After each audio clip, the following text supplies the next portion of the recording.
imputed on him. Gusto ko i-drawing dito, kubiyahin nyo. Uy, Brother Menan, independent record. Independent record. Okay. Panoorin nyo to. Ito, buksan nyo sa Roma 5:12. Ito si Adan.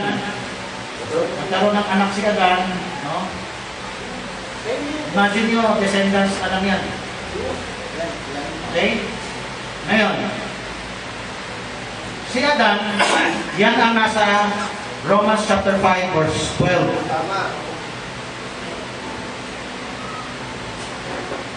Unawain ninyo ang 14. So Romans 5:12, sa pamagitan ng isang tao, ang kasalanan ay kamatayan, kasalanan ay pumasok sa sanlibutan, no? At dahil sa kasalanan, kamatayan. Kaya kamatayan ay nasa lahat ng tao. Sabi sa 14 na tayo. Kahit hindi ka nagkasala katulad ni Adan.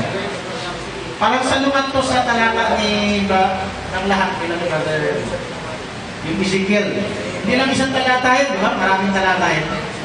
Meron ba 3:18 lang? Tama ba? O 18:3? Mapuro lang ako ito. Ano yung tamang verse? May 19 pa. Meron ba 3:18? Ay baka pupunto sa scroll. Sige, ngayon. Sa Ezekiel, ang kasalanan ng magulang, hindi ipapakaw sa anak. Kasalanan ng anak, hindi ipapakaw sa magulang. Itong Roma 5:12 hanggang 14, iba. Mayroong kasalanan ng magulang na dumaloy papunta sa anak. So, i-compare natin itong dalawang klaseng kasalanan. Pansinin niyo to. Even over them that had not sinned after the similitude of items from heaven. Hindi ka nagkasala ng kasalanan ni Adan. Pero, minana mo yung epekto, yung kamatayan. Pati kasalanan. Roma 7:23. Pakisingit lang. Pakisilip lang na sandali. Buksan niyo yung Bible niyo. Roma 7:23. By the way, may mga church na nagtuturo na walang minanang kasalanan. Yung Mormons, si Eric Soriano, sino pa? Meron pa siguro iba, yung Muslim. One Ay, si Parnell na Entay, level 4. Tingnan na lang natin para mabilis. I see another law in my members, warring against the law of my mind. Yung law in the members, sin in the members. Babasahin natin sa taas. Alam nyo, the law of sin which is in my members. Nasaan ang sin? Nasa member. Pero hindi mo gawa yun. Hindi mo ginawa yun. Yes. So, unawain nyo, meron tayo minana sa magulang natin. Ngayon, tanungin ko kayo, nagkakasala pa ba yung mga anak-anak dito? Yes. So, another kasalanan na yun.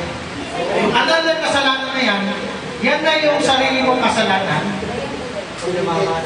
na binabanggit ni Padre kanina sa unang Korinto 6:18 na-expose ang original sin dito eh. Balikan natin ang unang Korinto 6:18. Hindi nyo ni-radyo to tumulo kayo lahat sa radyo. Okay. Sabi sa unang Korinto 6:18, may kasalanan wala sa katawan. Di ba? Nakita nyo? Without the body. At merong kasalanan, pag hindi without the body, edi in the body, fornication ang tawag niya. Parang lilitaw yung kasalanan na magulang natin na nakakapagmana ay fornication. So, another topic na yan, another time. Pinapakita ko lang yung dalawang klaseng kasalanan. So, yan ay sagot sa Ezekiel. Yung kasalanan na ginawa ng magulang natin, na namana natin, nananalay tayo sa ugat natin. Pero, hindi, sabi diba, blessed is the man whose sin is not imputed to him. Hindi ka ibibilang ng Diyos sa iyo kasalanan ng magulang mo. Hindi lang magulang natin sa laman, hanggang kay Adan. So kahit pinanganak tayo na namana natin yung ginawa ni Adan, yung katangian, yung bunga, yung epekto, hindi ibibilang ng Diyos sa'yo dahil bawat tao ay bibigyan ng Diyos ng desisyon kung tatanggap sa Kanya o hindi. So kahit na meron kang kamatayan, kahit na nakakagawa ka ng meron kang katangian dyan na magkasala, pero katangian ng serpente yun eh. Pero susunod ka sa Diyos, lilinisin ka sa kasalanan na yan. Roma 8:20, pagkakas. Ang Roma 6, unang Korinto 6:18, yan, no?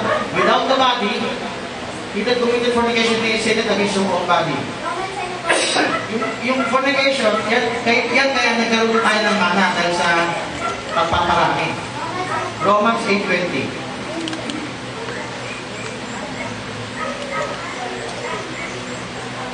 Ang nilalang ay naging sakot ng kawalang kabuluhan. Hindi Tagalog. Hindi willingly. Saan ba yun? Hindi willingly. Hindi kusa. Hindi ginusto. Yan may nakalagay sa'yo. Ginusto. Walang Tagalog. O hindi kusa. Ngunit sa dahilan niyaong nagbigay, nagpasakot sa pag-asa. Ano ibig sabihin niyan? Pinanganak tayo sa mundong ito na walang kabuluhan. Pinanganak tayo sa mundong ito, may kasalanan na. Wala kang kalaban-laban. Pero sabi sa 21, ang nilalang ay mapapalaya sa pagkabihag ng kasiraan. Yung kasiraan, yan ang kasalanan. So, yung kasalanan na nanalay tayo sa likod natin, iba sa desisyon natin. Tumanggap o hindi tumanggap. Gusto ko, maganda. Not willingly, hindi kanyang kalooban. Nakita nyo? Nagkaroon ka ng kasalanan, pero hindi mo kalooban. Papasok na yung Ezekiel dyan. Kasalanan na magulang mo yan eh. Ha? Inuutang. So, dalawang klaseng kasalanan yun. Yung hamartia, term ko lang naman ito. Sa Bible, Brother Francis. Hamartia, inana. Hamartema, ginawa. Hamartano, sinadya. Itong hindi ko naitan. Ang hamartano ay yung magsisi sa Nicolaitan Quart. Kaya, ayaw niya maging berean. Pag hindi siya naging berean, bubuhay yung dating unbelief, hindi mawawala. So pwede ka maging mukhang banal dito. Kaso, hindi ka naman delivered sa espiritu mo. Puntahan natin ito. Berean ka, so wala ka ng hamartano. Ano mangyari sa, paano kung nagkasala ka sa laman? Then, magpasalamat ka sa Diyos, bubulpingin ka niya. Kayo mga magulang, kung mahal niyo anak niyo, huwag niyo iurong ang pangalo. Kaya lumalakas ang loob nilang gumawa ng ano eh. Hindi sila nakakatingin ng parusa. Kailangan may parusa. Kunwari, ang kuha sa lambing, lalakas ang loob namin yan. Okay? So, kahit ibang tao mo nang paano yung kastigo. Okay. So, ito, nakasulat sa Hebreo 12, dahil sa kastigo. Ang ibang entitled na extreme, eh parang extreme baptist, no? Pinili ka na, kaya kahit anong gawin mo. Sige, sige, oras. Okay. Pasok na tayo sa question and answer. So, tawagan natin si Pastor Dani. Yung tanong, clarification or tumbok na tanong para sa kanya sa nag-share niya about inherited. So, Pastor Dani.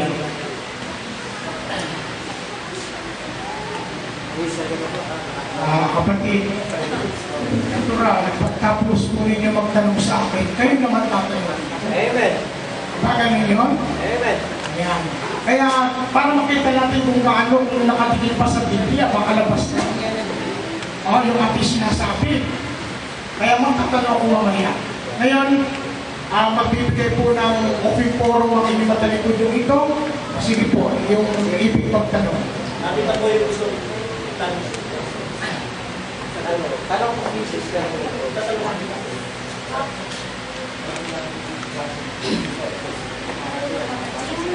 Sa akin po pa sir, tanong ko na po, paano din po nasabi na yung kasalanan po ay hindi namamana sa magulang? Kaya ko po sinasabi ang kasalanan po ay hindi minamana sa magulang. Kapag wala lang nakasulat sa Biblia yan eh. Yung salitang ganyan eh. Wala lang sa Biblia eh. Pero sasagot ako. Ngayon, yung akin pong nabasa po sa Biblia, yung pambungan po, yung aklat po ng Ezekiel, no?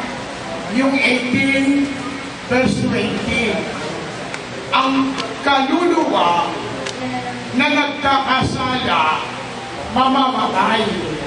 Ang anak ay hindi magdadanas ng kasamaan ng ama o magdadanas man ang ama ng kasamaan ng anak.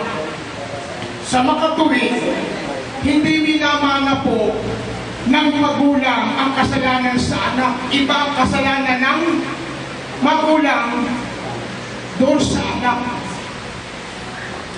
Yan po.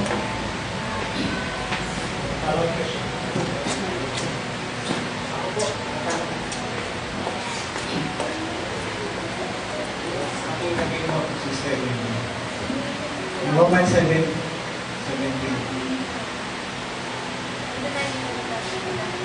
Ito po, Pastor. Ano po yung kasalanan ng anak sa kanya? Na nandun sa kanyang laman. Ito po. Babasahin ko na po. Po yan si Pablo po yung 7:17. Ito po ang pagkasabi sa wikang Pilipino. Kaya ngayon, hindi na ako ang gumagawa nito, kundi ang kasalanang tumitira sa akin. Kaya ang tanong, ano ba yung kasalanan na tumitira kay Apostol Pablo? Ito, aklat ng Roma rin po. Mayroong ganito pong pahayag si Pablo.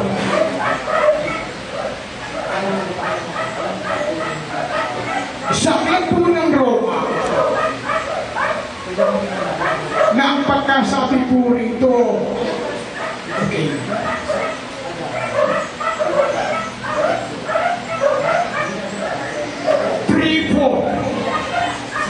ito, babasahin ko po. Huwag na huwag mangyari, oo, bagkus pa nga, ang Diyos ay tapat. Dadapwag ang bawat tao'y sinungaling, gaya ng nasusulat. Kasama ba si Pablo na bilang tao? Kasama.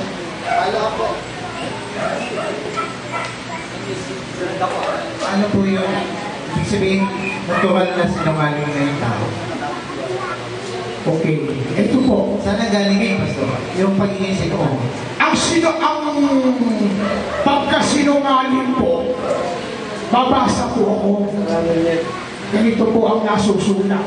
Sa aklat po ng John, ganito po ang pagpapahayag po ng ating Panginoong Jesucristo. Pastor, ang tanong ko po, Kung saan galing, saan galing? yung kasinungalingan. Bigas na po ba sa kanya yun? Okay. Si Pablo po, yamas kay Pablo ng address eh. Titatanungin natin si Pablo, ano bang pagsisinungaling na ginawa ni Pablo? Ito ba'y parangal na pagsisinungaling? O hindi parangal sa harapan ng ating Panginoong Diyos? Aklat po ng Roma. Pansinin po ninyo mga kapatid ko, si Pablo rin po ang may sabi nito. Sa 7:7 ng Roma, ganito ang sabi, dadapwan kung ang katotohanan ng Diyos sa pamagitan ng ating kasinungalingan ay sumasagana sa ikaluluwalhati niya. Bakit naman ako'y hinahatulang tulad sa isang makasalanan? Sumasagana yung kasinungalingan, ano? Pastor, saan galing yung pagiging makasalanan? O, ito. Di Pastor, saan galing yung pagiging sinungaling? Ito. Ibig sabihin, pinalalabas. Merong sinungaling, nagsisinungaling sa ikaluluwalhati ng Diyos. White lies. Merong pagsisinungaling, kalwalatian ni Satanas, anak siya ni Satanas. Pastor, ibig sabihin, lahat ng tao sinungaling. Sabi ni Pablo, lahat ng tao sinungaling. Saan galing yun? Yung kasinungalingan, meron pong pinagmulaan ang kasinungalingan. Una sa Diablo. Pero yung pagsisinungaling ni Pablo na sumasagana, naluluwalhati ang Diyos. Pero nagsisinungaling siya. Okay na po. Sige po.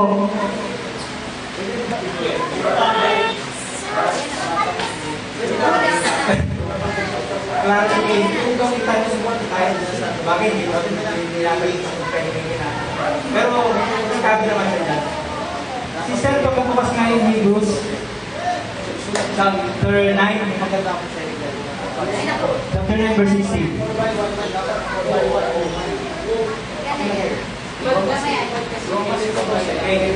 Forward Testament is there. As also said, he be the death testator. Victorian po. Sa Old Testament po, medyo magkakaroon po ako ng konti. Sa Old Testament is nag-sprinkle ang dugo ng mga hayop or the remission of sin. Sa New Testament, pakibaba kasi verse 22. Verse 22.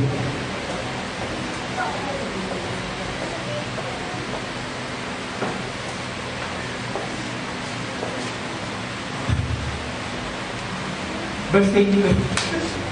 Ano ko nila? Pababa. Pataas ka lang. Pababa ka. Verse 22. And almost all things are by the law, which with blood, and without shedding of the blood is no remission.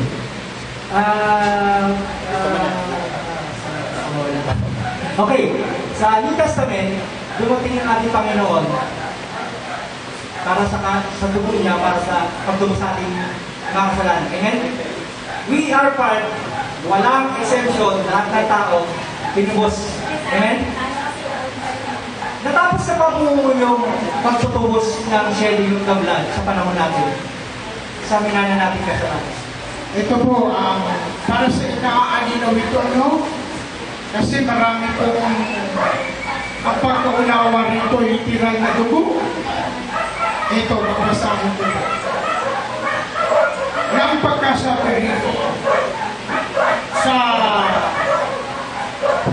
mas maigigi, itatas mo ng peke. Yan, para maganda. Na sinasabi ito, ang dugo ng tipan na inutos ng Diyos tungkol sa inyo. 22. At ngayon, sa kautusan, halos ang masasabi kong lahat ng mga bagay nililinis ng dugo at maliban na sa pagkabuhos ng dugo ay walang kapatawaran. Tama po yun. Tama.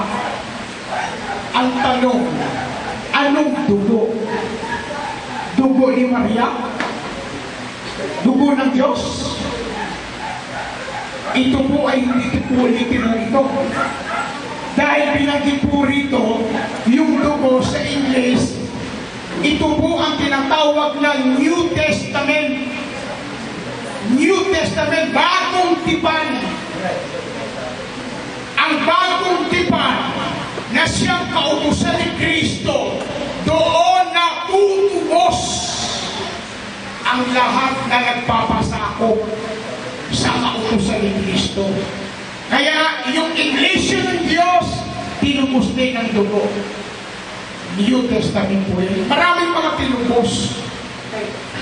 Sorry kasi yung tanong ko po, literal blood po kasi yung question ko sa inyo. Literal po. Opo, kasi po, kaya nga po ako nagsabi kanina, literal blood, sa Old Testament, sa mga, sa altar. And then, sa New Testament, talagang literal na dumating si Kristo para i-shed yung blood niya para sa kasalanan ng buong. Ang tanong ko po, kailan pa muna po ng dugo ng pagkaputo? Halimbawa kasi po ngayon, wala na